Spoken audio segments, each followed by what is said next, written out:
Isabel Rose Welsh was just 2-year-old when she suffered a campaign of violence and sexual abuse at the hands of the people that were supposed to care for, love her and protect her. This case comes with a massive trigger warning because it does go into depth about the unaliving of this beautiful young girl at the hands of her mum and her mum's partner. So if this is going to cause any trigger in any way, shape or form, please scroll past and I will see you on the next one. Thank you. 26-year-old Alexandra Walker, 22-year-old Harrison Simpson. Now, Alexandra was Isabel's mum and they met on Facebook dating in summer of last year. They hit it off pretty well and they started chatting on a daily basis. Now, when Harrison realised that she had a very young child, he insisted that whenever they met, she had the child with her, which obviously would ring a few alarm bells, and it actually did, because it actually caused Alexandra to check online to see if he was on the PDF list. Surely that's a massive red flag to start with. If you're checking that the person that you're speaking to and potentially dating is on the PDF list, cut it off there and then. Am I right? It's actually come to light also that he used to bathe poor little Isabella on his own without her permission. I mean, how does that even happen, first and foremost?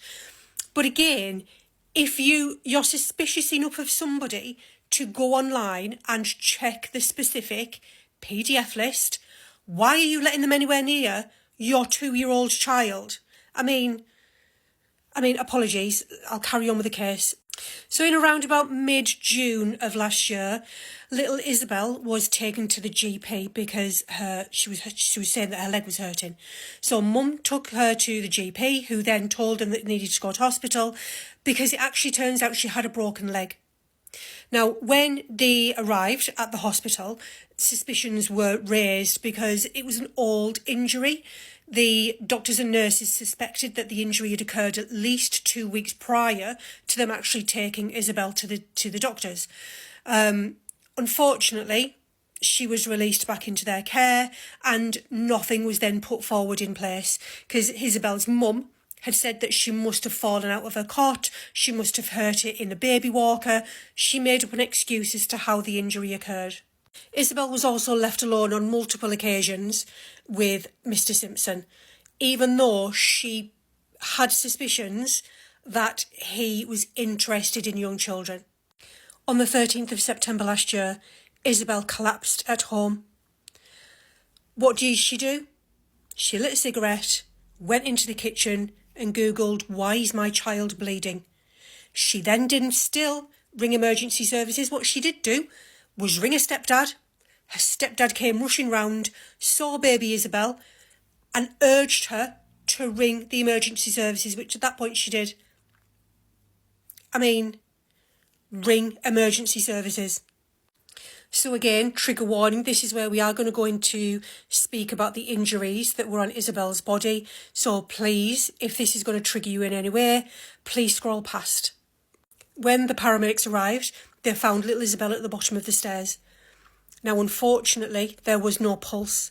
However, they did find bruises all over her body, including on her neck, on her back, on her abdomen, on her legs and her thighs, on her private parts, and in her nappy, they found bloodstains and there was sick all over her face.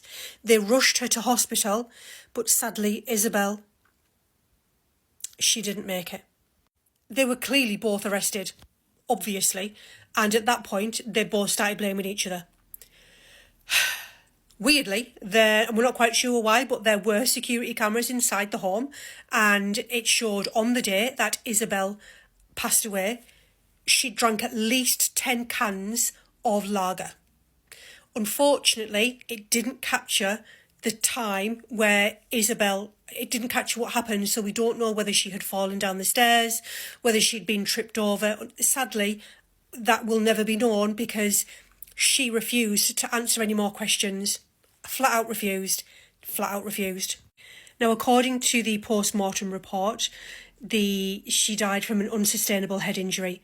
And I will read it to you. It says that she was she'd either hit her head against a hard surface when she was violently shaken, or whoever unalived her swung or flung her legs by the legs into a wall or a very large piece of furniture. She instantly suffered a fractured skull and an unsurvivable brain injury, and her condition immediately deteriorated, quite obviously deteriorated. So again, why did it take so long for her to contact the police or the ambulance? The judge is saying that she probably thought that Isabel had already passed away. Her injuries sustained were weeks also before she sadly passed away, according again to the post-mortem. So this beautiful child suffered weeks upon weeks of unimaginable pain and torture, really, from these two people. Thankfully, they were found guilty, and this is the sentence that they received. So Mr. Simpson was convicted of sexual abuse alongside the unaliving of Isabel, and he will serve a minimum of 28 years in jail. And Ms. Walker she wasn't found guilty of any kind of SA, however, the unaliving of Isabel, and she will serve a minimum of 22 years in prison. But again, this beautiful child must have suffered unimaginable pain. Her dad, Josh, was there in court throughout the entire proceedings and has basically said he's heartbroken. Literally heartbroken at the thought that he will never see his child grow up. He'll never hear her voice call him daddy again. He'll never get to walk down the aisle. She'll never go to school. And it just is unbelievable that this is occurring. It seems on a weekly and a monthly basis that I do a story about the unaliving of a child. And again, this one is horrendous.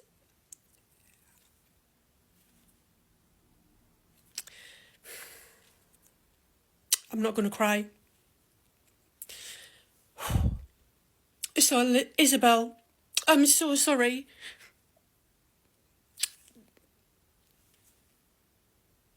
I'm going to leave it there.